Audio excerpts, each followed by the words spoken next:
Ok, muchísimas gracias otra vez por esta oportunidad de poder compartir el mensaje con la iglesia. Um, Estoy agradecido también por poder compartir e interactuar con muchos cristianos jóvenes quienes están interesados en misión y que hablan español.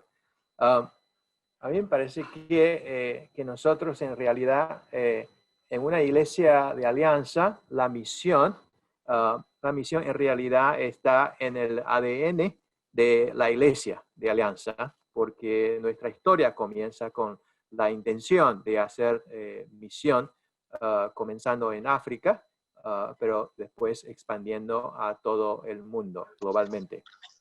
Así que y nosotros, yo veo que esta congregación, especialmente con muchos jóvenes, estamos en realidad situados entre dos culturas, en la cultura china y la cultura panameña o latina.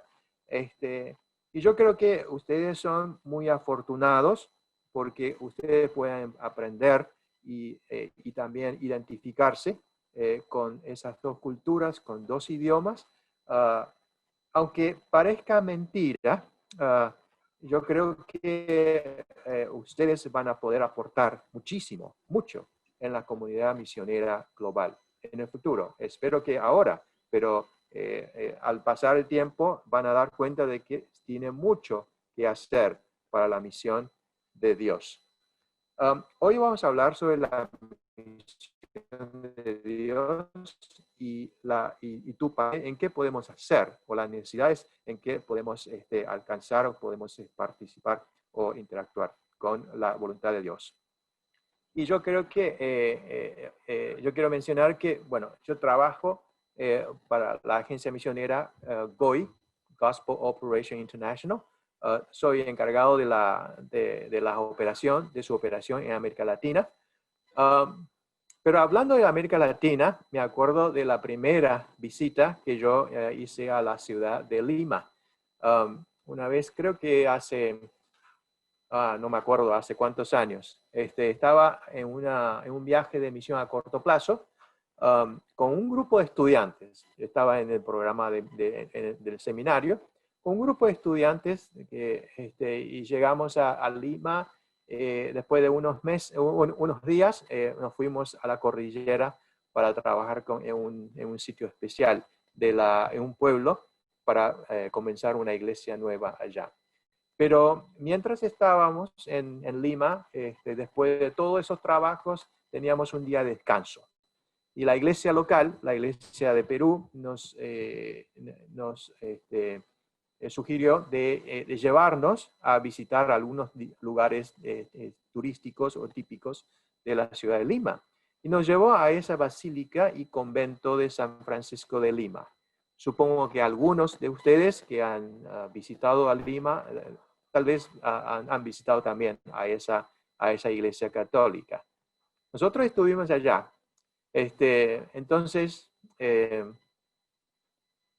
cuando llegamos a esta iglesia, nos había llevado a visitar un poco de la historia de Lima, la historia de la iglesia católica en ese momento, y también la historia de este convento. Después del primer piso, segundo piso, y finalmente, antes de terminar, el guía nos llevó al sótano, al subsuelo. Y me acuerdo que en el subsuelo estaba muchos huesos. En realidad era una catacumba debajo del edificio de esta iglesia, donde ponían huesos de todos los muertos de aquel tiempo. Y sí, era la primera vez para mí de ver esas cosas. Cementerio, sí, había estado como pastor, había dirigido muchos servicios funerales, pero catacumbas es algo nuevo para mí. O sea, había escuchado, pero eso es nuevo de ver físicamente, personalmente. Y mientras estaba viendo todo eso, empezó a surgir una imagen, ¿no? Me empezó a surgir la imagen del valle de los huesos secos en el capítulo, en el libro de Ezequiel, capítulo 37, versículos 1 a 10. Así que quiero que nosotros leamos primero este pasaje. Yo voy a leer.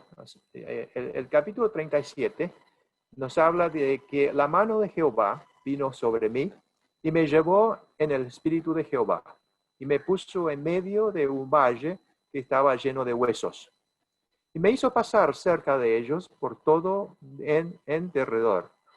Y aquí que eran muchísimos sobre la faz del campo, y por cierto seco en gran manera. Y me dijo, hijo de hombre, ¿vivirán estos huesos? Y dije, Señor Jehová, tú lo sabes. Y me dijo, entonces profetiza sobre estos huesos. Y dile, huesos secos, oíd palabra de Jehová. Así ha dicho Jehová el Señor a estos huesos, he aquí yo hago entrar espíritu en vosotros y viviréis. Y pondré tendones sobre vosotros, y haré subir sobre vosotros carne, y os cubriré de piel, y pondré en vosotros espíritu, y viviréis. Y sabréis que yo soy Jehová. Profeticé, pues, como me fue mandado, y hubo un ruido mientras yo profetizaba. Y aquí un temblor, y los huesos se juntaron, cada hueso con su hueso. Y miré, y aquí tendones sobre ellos, y la carne subió, y la piel cubrió por encima de ellos, pero no había en ellos espíritu. Y me dijo, profetiza al espíritu, profetiza, hijo de hombre.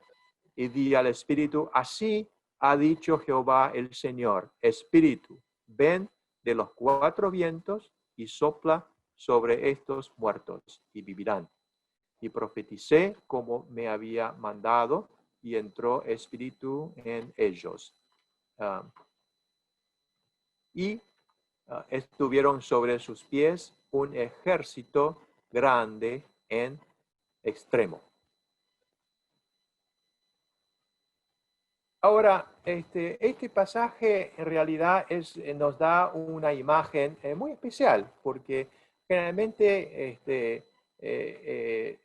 nosotros, a nuestra experiencia, muy, muy rara vez, hombres y mujeres del siglo XXI, se ve los huesos humanos distribuidos en el piso, ¿no?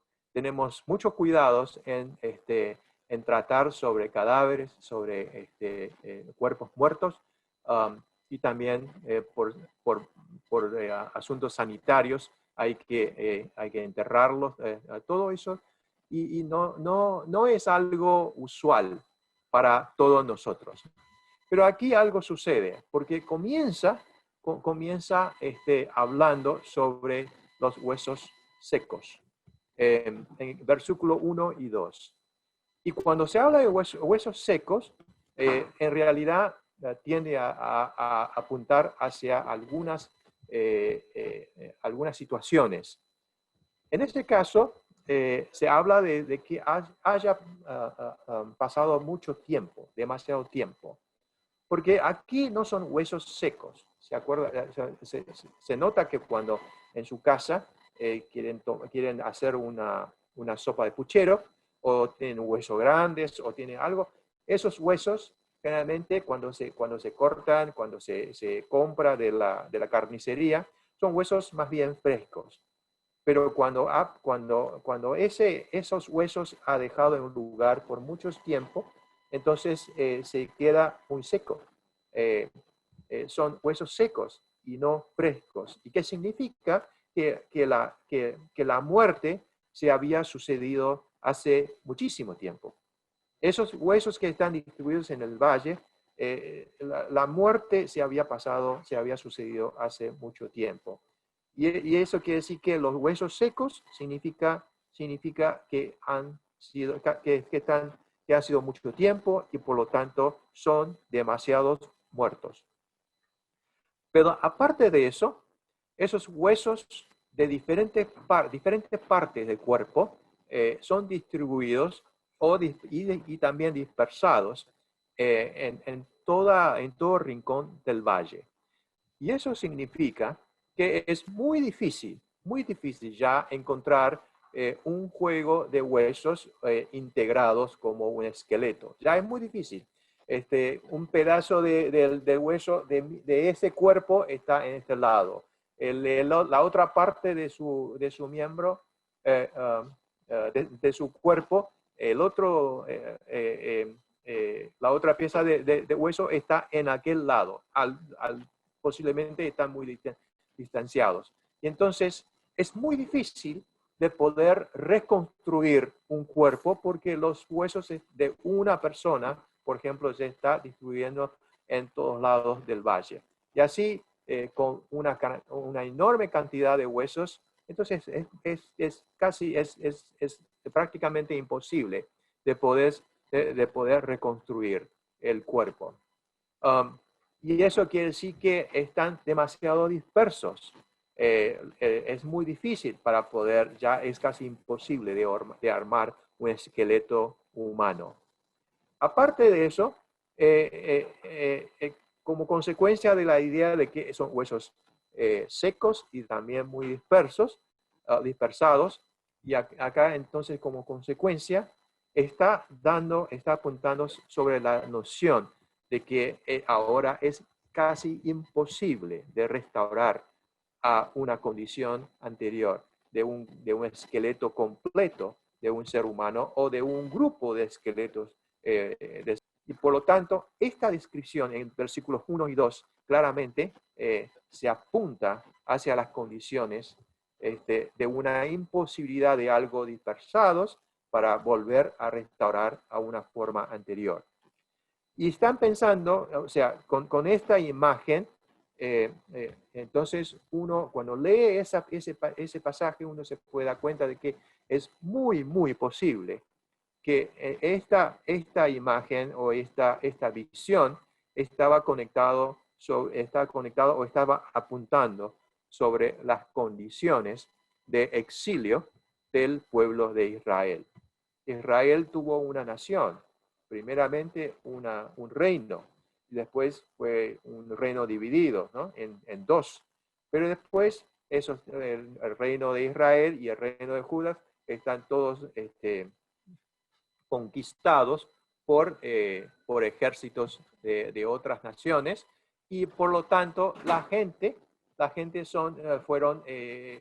muchos de los ciudadanos fueron llevados llevados a distintos lugares en el Medio Oriente y también en Asia Central.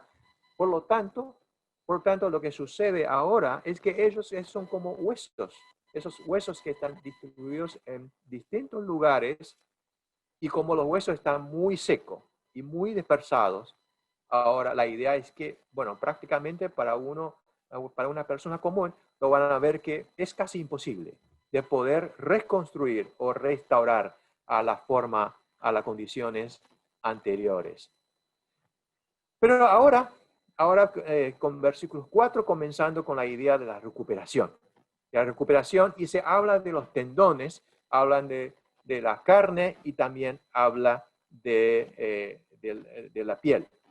Bueno, primeramente se habla de escuchar. El versículo 4 nos dice que me dijo entonces, profetiza sobre esos huesos y dile, huesos secos, oíd palabra de Jehová.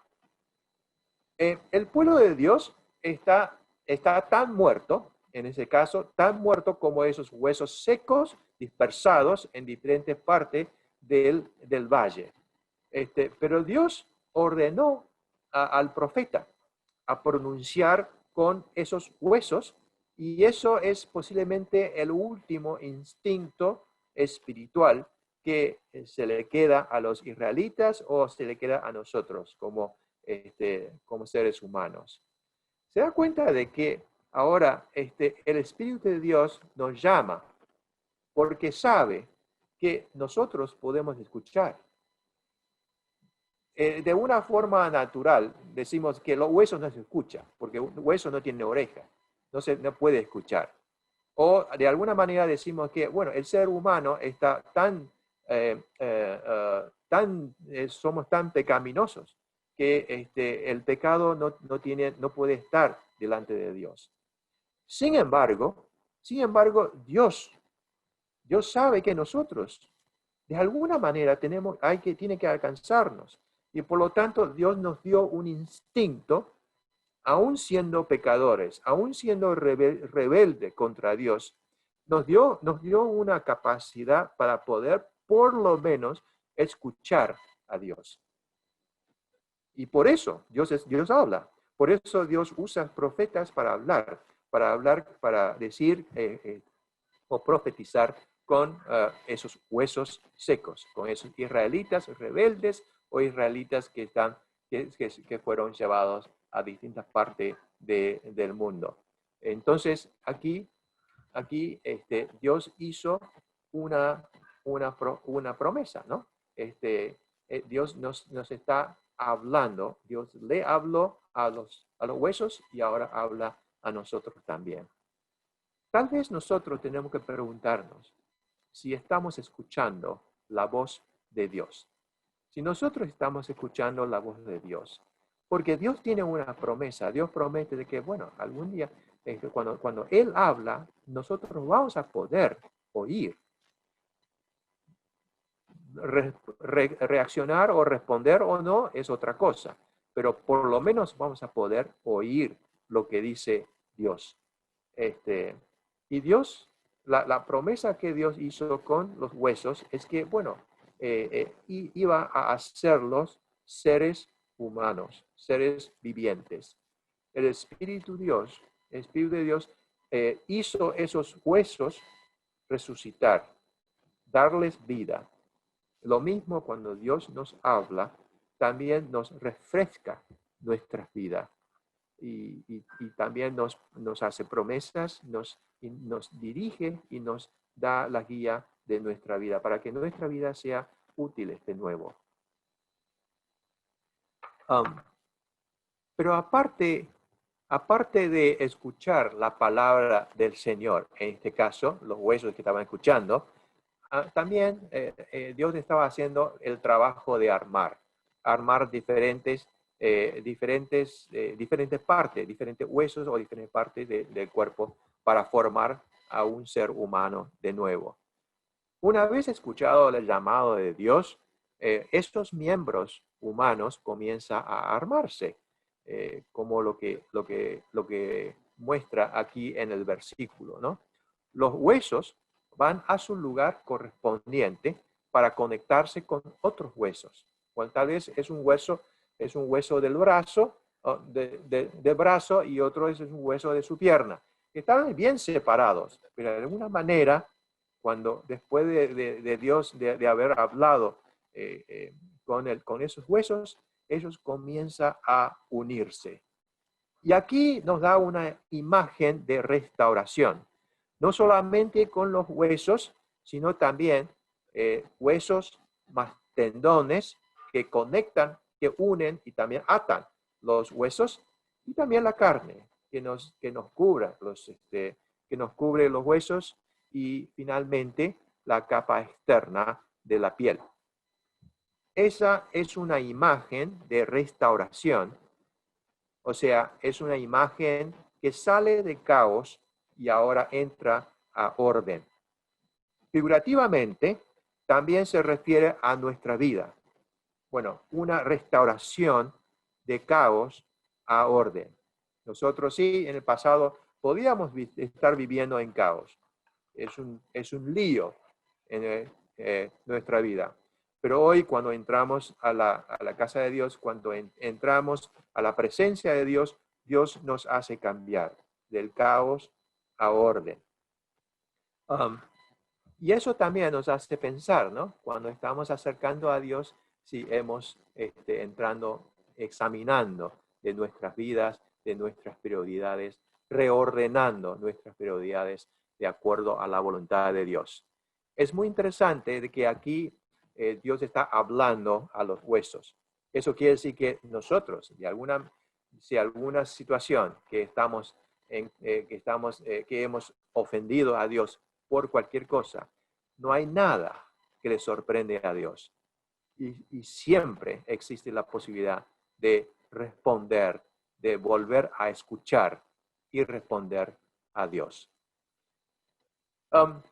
Y después, la Biblia nos dice que, bueno, después de esos muertos, después de esos huesos secos, después de la idea de la recuperación, ¿no? Al escuchar la voz de Dios y rearmar su propia vida, pero en ese momento aún todavía está sin aliento de Dios. Y eso quiere decir que, bueno, al tener cuerpo no es suficiente. Dios tiene que poner su espíritu a esos huesos secos o esos huesos muertos. En realidad cuando uno lee hasta ese punto, se nota que, bueno, estaban huesos en todos lados y ahora se arma y ahora forma un esqueleto, más tendones, más carne, más la piel, entonces formando un cuerpo humano o un grupo de cuerpos humanos en este caso. Y después Dios viene y darle su espíritu, darles el espíritu para que esos cuerpos humanos pueden ahora restaurar su vida y ser de seres vivientes de nuevo. Cuando leemos en este pasaje a este punto, en la Biblia en realidad hay algún lugar que es bastante semejante, bastante parecido a esta situación. ¿Cuál es? En realidad, esta parte es muy parecido al narrativo de Génesis, donde Dios creó el primer ser humano, Adán. Dios usó barro y creó ese hombre, todo ese cuerpo humano está ahí. Y después, entonces, Dios le sopló el aliento para que tenga vida, para que puedan llegar a ser un ser viviente, ¿no? Y ahora entonces Él está causando a esos seres vivientes. Y eso fue lo que hizo Dios con Israel en la historia, ¿no? Los israelitas estaban dispersados en todas naciones del Medio Oriente y de Asia Central, y después Dios los llamó para volver y restaurarlos. Que están, y en lo mismo, nosotros podemos decir que Dios es el que nos da vida. Sí podemos estar juntos, pero Dios es el que nos da vida para que tengamos un significado. Y ese significado viene porque hasta aquí se está incluido todas las fórmulas usuales de avivamiento. Los israelitas en el exilio, ellos experimentaron la restauración nacional y la renovación espiritual. Y eso fue todo escrito en algunos de los profetas y también en las narrativas de los libros de Nehemías, de Esdras, sobre ese tiempo de retorno y ese tiempo de restauración. Escuchamos el llamado de Dios, o sea, entendemos la voluntad de Dios para nosotros y para ese mundo. Y entonces comenzamos a integrar nuestra vida con el Evangelio en preparación de una vida acompañado con Dios, hasta que nosotros recibimos el poder y control del Espíritu de Dios. Pero si nosotros pensamos que todo eso es un acto de Dios para nuestro bien, entonces voy a alabar al Señor, voy a dar gracias al Señor porque Dios hizo grandes cosas en mi vida para que yo pueda vivir bien. Entonces nosotros nos perdemos el punto que se necesita aclarar en este pasaje. Pues el resultado, porque en el resultado de todo ese trabajo de formar, de reformar este grupo de cuerpos humanos para que sean seres vivientes, aquí en realidad en el versículo 10 nos habla de la formación de un nuevo ejército. El versículo 10 y dice que y profeticé como me había mandado, y entró espíritu en ellos, y vivieron, y estuvieron sobre sus pies un ejército grande en extremo. Así que la Biblia nos dice que, bueno, ese grupo de huesos, ahora después de todo ese trabajo de restauración y darle aliento para que sean seres vivientes, todo eso tiene un propósito. Y el propósito es para formar un gran ejército. Y la Biblia, en realidad, la Biblia en muchas veces diferentes maneras para llamar al pueblo de Dios. Podríamos ver en la Biblia que nos habla de que el pueblo de Dios es el cuerpo de Cristo, por ejemplo. El pueblo de Dios puede ser es la iglesia, es la casa de Dios. El pueblo de Dios es como peregrinos en este mundo. El pueblo de Dios es como ovejas en este mundo, ¿no? Y Dios Jesús es el pastor. Todas esas imágenes son usadas para describir al pueblo de Dios en la Biblia. Y muchos sociólogos y hasta cristianos también, también ven el pueblo de Dios con otras imágenes. Por ejemplo, ellos ven la iglesia, la asamblea de los creyentes. La iglesia es como una escuela. Y en una escuela es donde nosotros venimos para aprender sobre nuestra fe. Venimos para aprender cosas nuevas de nuestra creencia, de nuestra fe, de nuestro compromiso con Jesucristo. Que algunos describen la iglesia es una escuela. Algunos otros dicen que la iglesia es como un hospital. Hospital quiere decir que, bueno, estamos combatiendo contra ese mundo tan secular, tan pecaminoso. A veces podemos llegar a tener alguna lesión por esa batalla con el mundo. Y con eso venimos a la iglesia para curar de nuestras lesiones, de los daños que nos ha hecho contra nuestra salud, contra nuestro cuerpo. La iglesia es como un hospital, ¿no? O sea, la iglesia parece como una escuela, como un hospital, pero hay otro que dice que la iglesia es como un teatro. La iglesia es como un teatro. Entonces nosotros estamos en la escena para entretener al mundo y a los creyentes. En realidad estamos actuando para nuestro Dios, estamos haciendo cosas para complacer a nuestro Dios en los cielos. Sí, entonces la iglesia o el pueblo de Dios aquí somos como estando en un teatro. Y hay otros nos dicen que, bueno, la iglesia o el pueblo de Dios es como en un negocio, porque aquí somos todos vendedores y estamos vendiendo solamente un solo producto, que es el evangelio. Tratamos de promover, de vender ese producto para que la gente pueda adquirirlos. Entonces, sí existen muchas imágenes, pero aquí en Ezequiel 37, versículos 1 a 10, especialmente en versículo 10, nos da una imagen de ejército. Nos recuerda que nosotros somos restaurados y en conjunto nos convertimos en un ejército. No es un ejército cualquiera, sino es un gran ejército. El ejército entonces uno dice, bueno, pero entonces, ¿para qué es un ejército? Bueno, el ejército existe para batallas, para guerras. Y en realidad, Dios sí tiene guerra. Dios tiene batallas y quiere que nosotros nos involucremos en su guerra.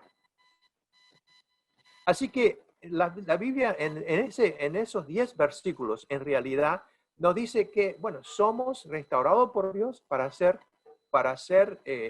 un gran ejército para una guerra, para una batalla. Y hay un misiólogo, se llama Ralph Winter. Él escribió hace muchos años un artículo que se llamaba El reino contraataca. El reino contraataca. Y él narraba sobre la historia de la rebelión humana contra Dios. Entonces él decía que, bueno, en realidad nosotros pecamos contra Dios Y Dios, por lo tanto, estaba recuperando en la historia, ¿no? Recuperando su territorio, recuperando y, y estaba tratando de recoger, tratando de restaurar el pueblo de Dios. Y estaba restaurando el mundo entero también. Y eso es su contraataque del reino de Dios. Hay otro otro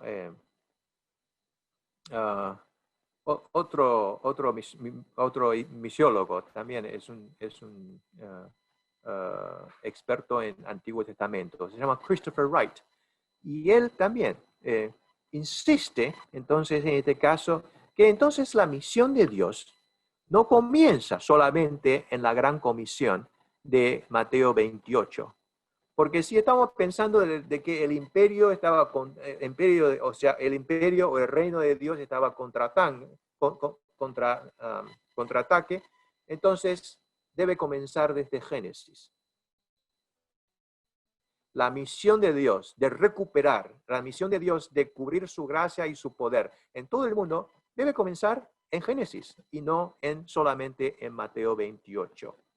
Si que comienza en Génesis, cuando el propósito de Dios para ese mundo y para la humanidad fue, en el comienzo de Génesis ya fue la idea de Dios para ese mundo, para nosotros, fue contaminado por la caída de nuestros antepasados, Adán y Eva. Entonces quiere decir que Dios se está recuperando, se está comenzando de su guerra desde Génesis. Aunque estoy seguro, y supongo que ustedes también están seguros de que Dios, nuestro Dios, es todopoderoso y es capaz de cumplir sus propósitos en un instante, o Él puede hacer todo eso sin la ayuda de usted y de mí. Y entonces es como Naamán en el Antiguo Testamento, cuando estaba enfermo de la lepra, si se acuerda, en el Antiguo Testamento, cuando el general de Siria, ¿no? Naamán estaba enfermo de lepra. Él se fue a Israel porque una niña una muchacha que le había recomendado sobre la capacidad, el poder de Eliseo, ¿no? el profeta, para poder curarlo. Entonces él se fue a Israel en busca de sanidad, quería curar de su enfermedad.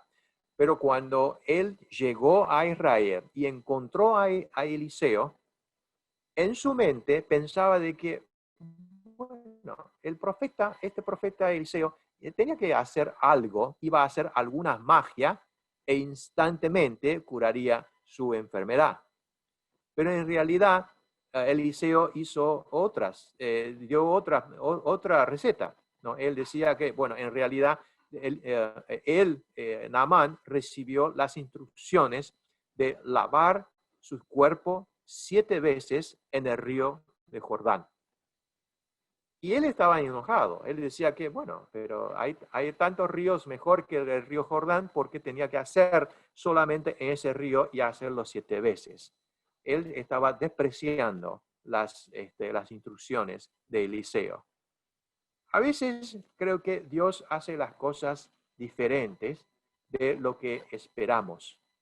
Y bueno, sí, es cierto, Dios recupera y Dios comienza su batalla, su guerra desde Génesis, y Él puede hacer solo. Él puede simplemente hacer solo, sin la ayuda de usted, de mí. Él puede hacer solo y cumplir sus propósitos.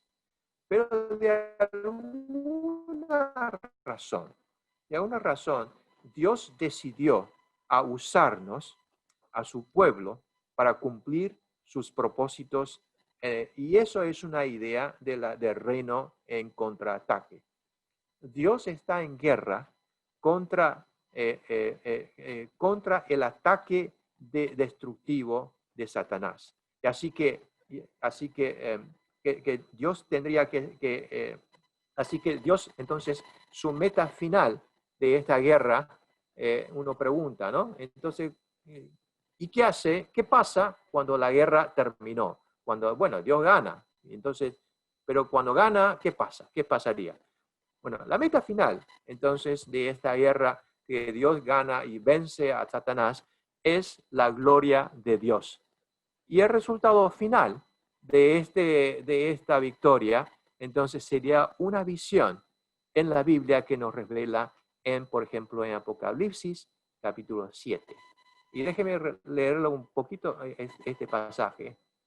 Y nos dice, después de esto, miré y aquí una gran multitud, la cual nadie podía contar, de todas naciones y tribus y pueblos y lenguas, que estaban delante del trono y en la presencia del Cordero, vestidos de ropas blancas y con palmas en las manos. Y clamaban a gran voz diciendo, la salvación pertenece a Dios, a nuestro Dios que está sentado en el trono y al Cordero. Y todos los ángeles estaban en pie alrededor del trono y de los ancianos y de los 4 seres vivientes. Y se postraron sobre sus rostros delante del trono y adoraron a Dios, diciendo, amén, la bendición y la gloria y la sabiduría y la acción de gracia y la honra y el poder y la fortaleza sean a nuestro Dios por los siglos de los siglos. Amén. Así que la expansión del movimiento misionero cristiano tiene su intención de cubrir sobre toda la tierra con las voces de adoración al Rey de los Reyes y Señor de los Señores. Es importante que nosotros lleguemos a entender de que la misión, en este caso, Dios está recuperando su mundo, recuperando su creación, recuperando los seres humanos creados por Él. Y por lo tanto, el resultado final sería que toda la tierra, el ser humano también, nosotros estamos alabando y adorando a Dios. Son las voces, voces unidas del pueblo de Dios, alabando a Dios, que es lo que complace a nuestro Dios. Ahora, entonces,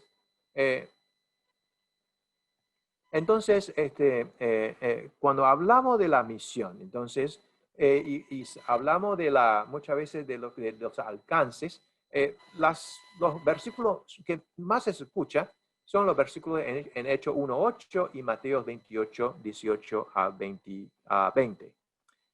Pero la idea aquí, veamos un poquito sobre lo que dicen esos versículos. Versículo 8 de Hechos 1 dice que, pero recibiréis poder cuando hayan venido sobre vosotros el Espíritu Santo. Y me seréis testigos en Jerusalén, en toda Judea, en Samaria y hasta lo último de la tierra. Cuando leemos Hechos 1:8, nos vemos el término hasta lo último de la tierra.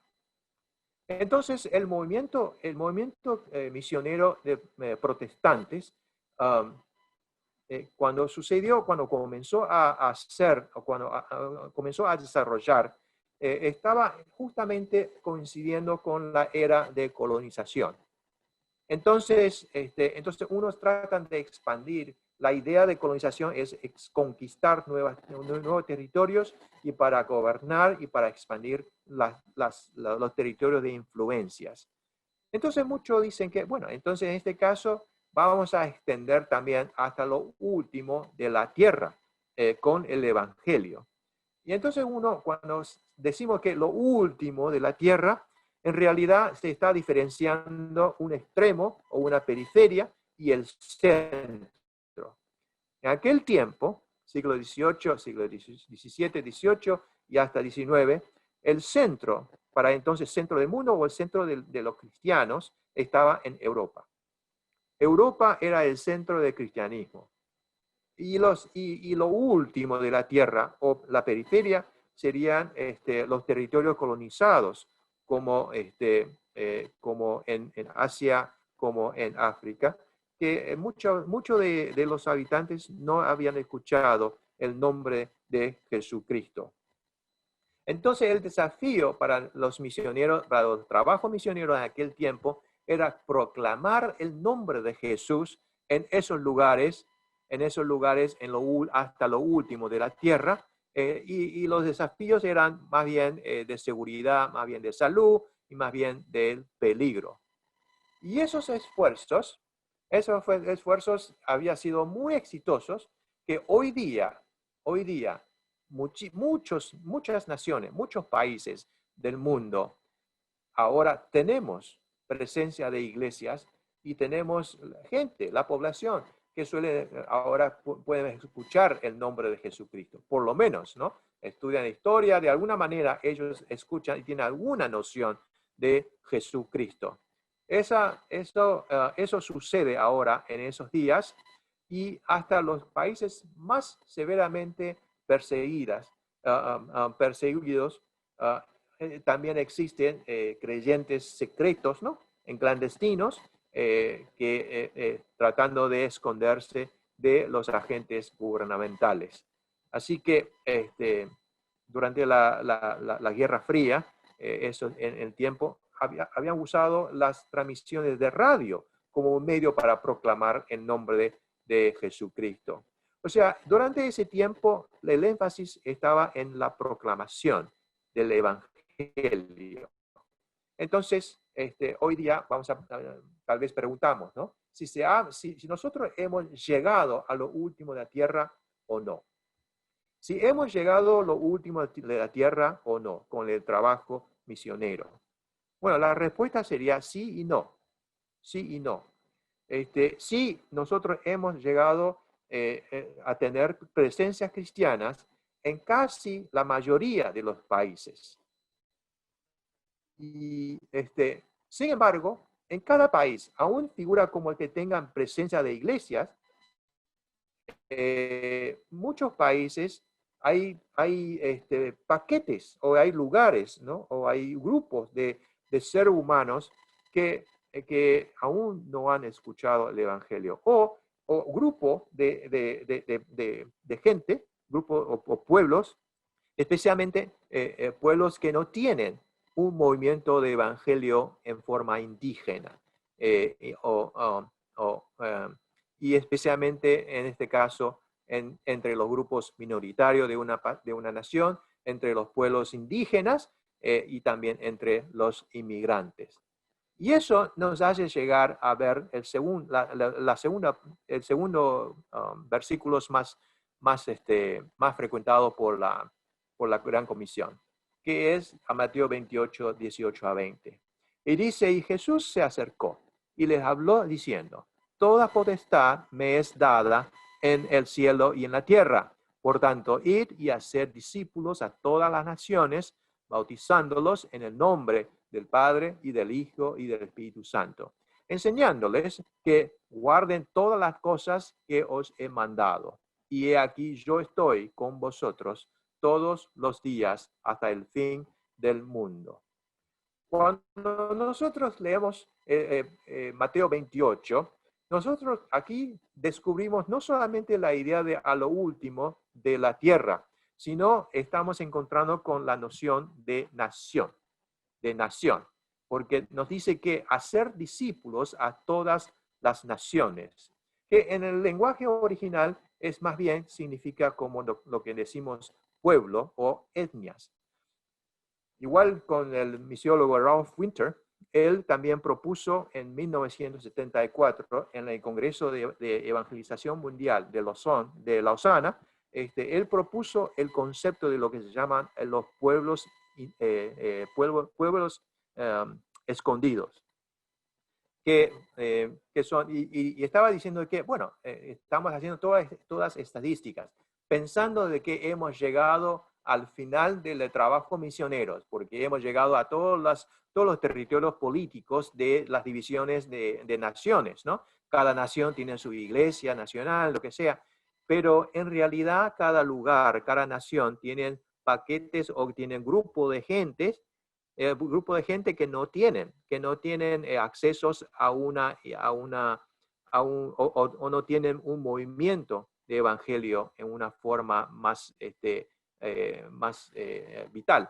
Por lo tanto, ese grupo de gente en realidad son escondidos en las estadísticas, y lo llaman pueblos escondidos. Que más tarde la gente dice, bueno, escondido no suena tan bien. Escondido quiere decir que esos pueblos son invisibles. En realidad, no, son no alcanzados. Y por eso cambian el término del pueblo escondido a pueblo no alcanzados. ¿Y qué es un pueblo no alcanzado? El pueblo no alcanzado es una comunidad donde no haya suficiente presencias cristianas y una iglesia o iglesias saludables que puedan desarrollar que puedan desarrollar un movimiento de evangelio entre ellos. Entonces el énfasis aquí está ahora en gente, en pueblos, en vez de territorios como antes. Y eso quiere decir que en el mundo de misión se ha cambiado el concepto del ministerio, que antes se enfocaba en conquistar más naciones o más lugares, territorios, pero ahora queremos alcanzar más pueblos. Es un concepto nuevo desde la mitad del siglo pasado. Y entonces los desafíos ya ahora son otro tipo de desafíos. Es desafío de barreras culturales, desafío de los asuntos de identidad, los asuntos de traducción de la Biblia y también el concepto de contextualización. La idea es que uno pregunta, ¿cómo el pueblo puede recibir el Evangelio como un Evangelio propio de ellos y no como una religión extranjera? Pero hablando de todo eso, hay una realidad que debemos reconocer. Es que, bueno, en realidad ahora hay más y más gente que se han escuchado el nombre de Jesús. Si nosotros chequeamos estadísticas y vamos a encontrar que cada año, entonces, los números, la cantidad de los pueblos no alcanzados deben ser reduciendo cada año. Y si seguimos con la misma tendencia, algún día o algún año, esos grupos van a desaparecer. Ya no va a haber más de los pueblos no alcanzados. Entonces uno pregunta, entonces, si fuera así, ¿qué hacemos? Algunos dicen que, bueno, mi escatología es que cuando llega a esa situación, Cristo vendrá. Pero hay otros, dicen que no, dicen que posiblemente, porque Cristo viene como un ladrón de la noche, entonces nadie puede estar tan seguro. Entonces, ¿qué podría ser? Bueno, otro decía que hoy día, por ejemplo, vemos que todavía el mundo no es muy cristiano. El mundo no es muy cristiano. En otra palabra, la mayoría de gente sí, hoy día sí pueden haber escuchado el nombre de Jesucristo, pero no están siguiendo a Jesús. Entonces uno pregunta, ¿por qué? ¿Por qué? Hay mucha gente que hoy han escuchado el Evangelio, han escuchado el nombre de Jesús, pero que no están siguiendo porque hay cuatro asuntos que le está molestando. Y ellos son cosmovisión, conocimiento, desconexión y lucha espiritual. ¿Y qué son? Bueno, primero, hay gente que tienen una perspectiva de vida muy, muy diferente que nosotros. Siguiendo a los seguidores de las religiones orientales, especialmente budismo, hinduismo o el taoísmo, los japoneses con el shintoísmo, ¿no? ¿No? Ellos tienen un entendimiento muy diferente del mundo y también de vida. Por ejemplo, ellos consideran Dios, ¿no? O la divinidad. Lo divino dice que, bueno, no es muy personal. En realidad, yo estaba buscando en inglés, tal vez dicen que es all encompassing principles of ultimacy, que quiere decir que son principios omnicomprensivos de lo último. Y eso uno dice que eso no entiendo nada, que está diciendo eso, ¿no? Lo que quiere decir que es más bien lo divino es un principio de vida o una fuerza que reside en todo lo existente. Pero nosotros como cristianos creemos en un Dios personal. Entonces, esa cosmovisión es muy, muy diferente. Los seguidores de religión oriental también, ellos creen en lo que se llama karma. Y karma es una ley de justicia retributiva. Eso quiere decir que uno, de acuerdo a las obras y las acciones de esta vida, se va a impactar sobre en la reencarnación sobre la vida siguiente.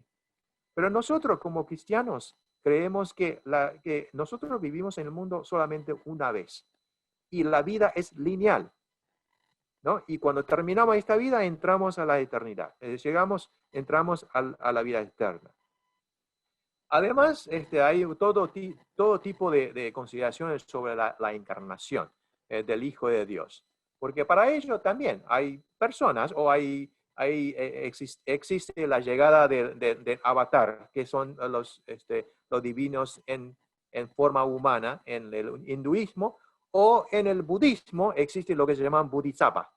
Bodhisattvas son son los seres humanos que llegan a un cierto nivel y que se quedan en los ciclos de reencarnación para poder salvar a otros de acuerdo a sus propios méritos. Pero hoy día nosotros como cristianos creemos solamente en el poder y el poder único de Jesucristo de redención y por lo tanto y también de su muerte. Y por lo tanto todo eso es tan diferente la cosmovisión cristiana y la cosmovisión de las religiones orientales, ¿no? Entonces esa gente, los asiáticos muchas veces, ellos sí han escuchado el nombre de Jesucristo, pero requiere un abandono total de la forma de ver el mundo, que es la cosmovisión, para poder recibir a Jesucristo. Igualmente con los musulmanes, el problema más que todo es conocimiento, porque ellos tienen una noción, un entendimiento, un conocimiento distorsionado de Jesucristo y también su misión. Y para ellos también nos miran a nosotros como cristianos, que nosotros tenemos las narrativas equivocadas. Para los musulmanes, ellos tienen una consideración muy alta de Jesucristo como profeta. Y ellos creen que Jesús y Moisés son profetas verdaderos, pero Alá en realidad, Moisés y Jesús son profetas de Alá, de Dios. Pero para ellos, Mahoma en realidad es el profeta más grande y más posterior. Para ellos, entonces, Jesucristo o Jesús es completamente y totalmente humano. Ellos rechazan la idea de que Jesús fue crucificado y menos todavía sobre su resurrección. Y entonces ellos se enfocan en las disputas, en las discusiones, ¿no?, sobre la realidad histórica, la narrativa histórica de la Biblia. Ellos dicen que, bueno, pero la narrativa estaba mal, estaba equivocada en todas esas cosas y por lo tanto también disputan sobre las consecuencias o relevancias teológicas de los actos de Jesucristo. Y ellos sí han escuchado el nombre de Jesucristo, pero ellos requieren también un total abandono de las enseñanzas de Corán y también las enseñanzas que ellos reciben sobre las ideas, sobre los entendimientos de Jesucristo. Tercer grupo son los ateos y agnósticos. Bueno, ellos se sienten que el cristianismo es irrelevante, está desconectado con nuestra sociedad, si no es perjudicial. Para gente en el mundo occidental, especialmente en Europa y también mucho más ahora en Norteamérica, ellos se han llegado a ver al cristianismo como irrelevante para ellos, para su vida. Y eso es muy difícil de creer, porque el cristianismo ha sido el fundamento de las sociedades europeas y las sociedades norteamericanas. Seguir a Jesucristo teóricamente tendría que ser lo más natural para los europeos y también para los norteamericanos.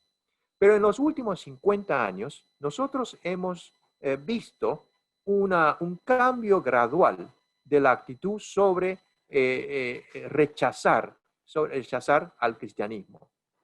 Ahora, yo no soy filósofo y por eso no voy a hablar mucho sobre renacimiento, humanismo o iluminación y todos esos cambios también del modernismo a postmodernismo hasta lo que se llama postmodernismo. Pero sí, porque el cristianismo había estado en el mundo occidental por tantos años, por los últimos 2000 años. Y récord de los comportamientos pasados de la iglesia no había sido totalmente o 100% positivos. Por ejemplo, en la historia existía la corrupción del papado, la Inquisición católica durante la Reformación, la reforma religiosa, existía las cruzadas, existían las guerras religiosas de Europa. En América del Norte existía esclavitud apoyado por los cristianos y también hay muchos otros asuntos, su tratamiento con los nativos en Estados Unidos también y en Canadá. Así que nosotros hoy día estamos enfrentando a una nueva generación de los occidentales. No importa cómo define, ¿no? Pero los occidentales ahora son los que habían escuchado del nombre de Jesucristo, posiblemente de sus padres, ¿no? Pero para ellos las historias, ellos rechazan el cristianismo por la historia, rechazan el cristianismo también porque ellos consideran que el cristianismo no está conectado, es irrelevante a su vida. Y lo último son los animistas, o los que siguen sus religiones indígenas. Y porque muchos son aterrorizados por los poderes o magias que se manifiestan en esas creencias. Para muchos de ellos, lo más importante de todo es no ofender a los dioses, porque los dioses castigan. Pero además, también se dan cuenta de que muchas veces los dioses pueden ser manipulados. La gente puede hacer algunas cosas para llegar a los ojos, para cegar, en realidad, para cegar a los ojos de los dioses. Y es muy importante de hacer los ritos de ciertas formas para que sean poderosos, para poder proteger al seguidor. Y entonces para muchos cristianos, para muchos de ellos creen que el cristianismo es demasiado racional. Y ellos creen, y creen que, aunque equivocados, creen que el cristianismo es incapaz o es menos capaz de vencer a las fuerzas de esos dioses. Entonces, ¿cómo proclamar el poder de Cristo vencedor, victorioso? Sería un desafío para los misioneros que trabajan en esas áreas.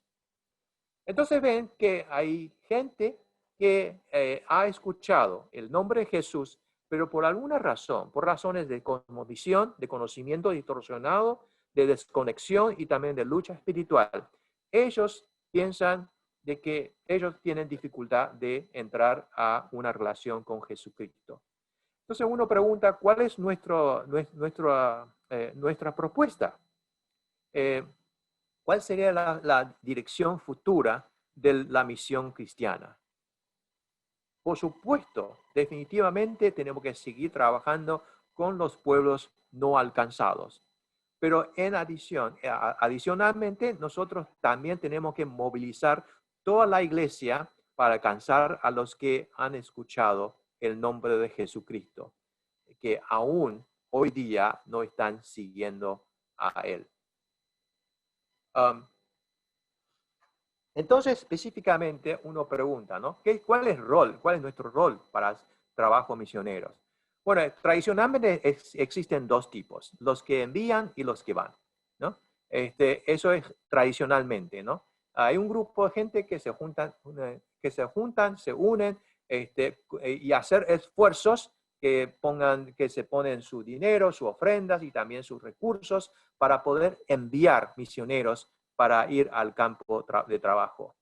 Y nosotros creemos que muchas veces la gente cree que ese grupo de gente es un grupo con muy alto nivel de compromiso porque ellos han dejado su vida para hacer la trabajo misión. Y o sea, los que van. Para otros, los que se quedan, pero lo que hacen el trabajo de enviar. Entonces, ellos tal vez tienen un nivel un poco menos, un poco bajo, pero ellos siguen comprometiendo sus recursos, su tiempo y también su oración. En realidad son igualmente importantes, porque todo contribuye para trabajar, para poder cumplir los trabajos, las tareas misioneras. Pero uno pregunta si hay otras opciones. Bueno, yo he dejado algunas opciones, pero creo que es bastante largo lo que puedo seguir. Pero sí lo que quiero comentar es que, bueno, se puede clasificar de acuerdo a las opciones, de acuerdo a 4 criterios. Primero es lugar de residencia. Cuando uno vive cuando uno como cristiano, ¿no? Vive en una comunidad mayoritaria, entonces tiene la responsabilidad de trabajar con los nuevos llegados, con los inmigrantes. Eso es una misión a diáspora. Pero también si uno es una comunidad minoritaria, entonces es una comunidad en diáspora y ellos también tienen responsabilidad de trabajar con el grupo mayoritario trabajar afuera.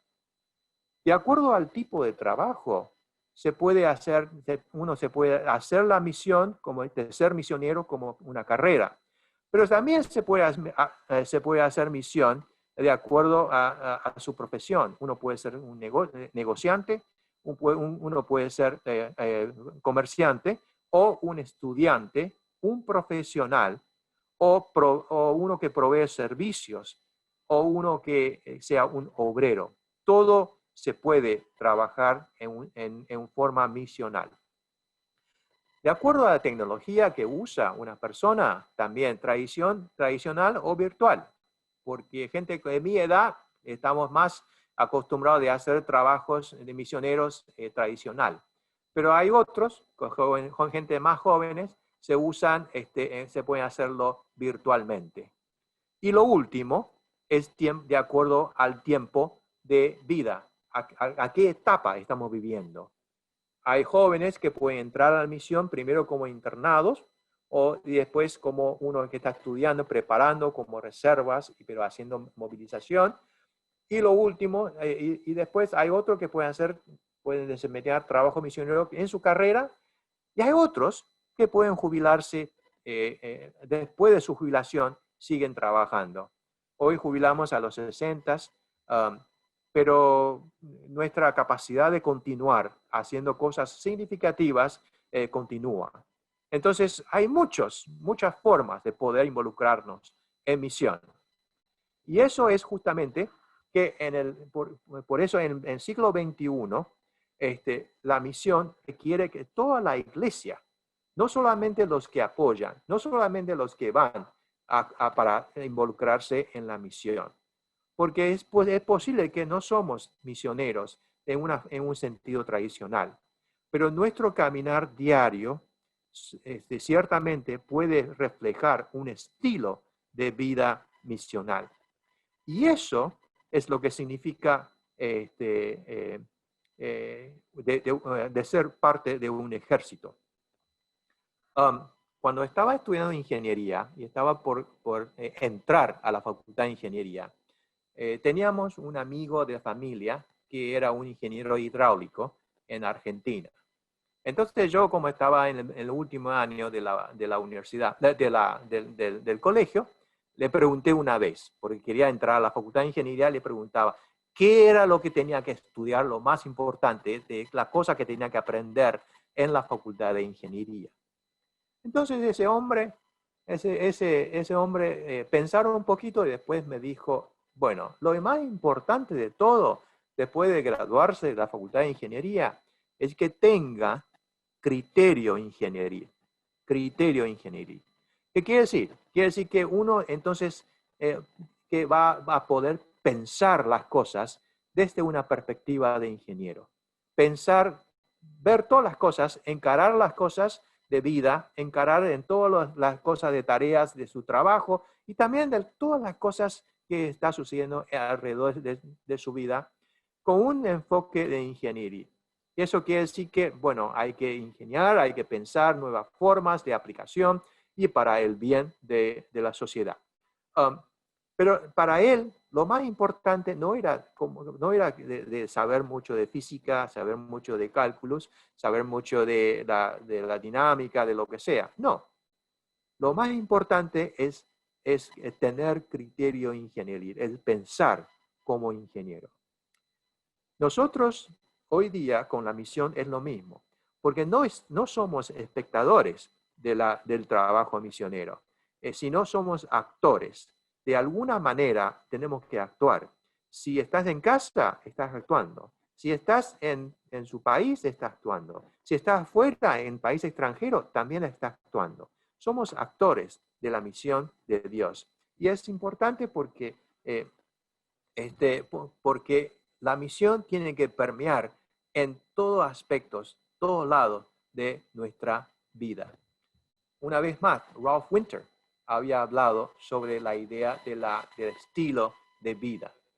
Y él decía que, bueno, en realidad el estilo de vida de misional, en realidad es un estilo de vida del tiempo de guerra, de tiempo de guerra. Y tiempo de guerra es un tiempo donde la gente está vigilada, la gente está con vigilancia, la gente está siempre atento, la gente está siempre con cuidado, la gente siempre está pensando en cómo ganar esa guerra. O sea, es un estilo de vida misional porque hay que pensar siempre en todo lo que hacemos. Sí, hay que pensar la voluntad de Dios. Dios quiere para ese mundo en una cierta forma y nosotros queremos ser partícipes de eso. Y por eso necesitamos que aprender a dar prioridad y a hacer decisiones importantes con sabidurías para poder complacer a Dios. Es un estilo de vida que debemos considerar, debemos adoptar para poder estar encaminando junto con Jesús en ese trabajo, en esa guerra de misión.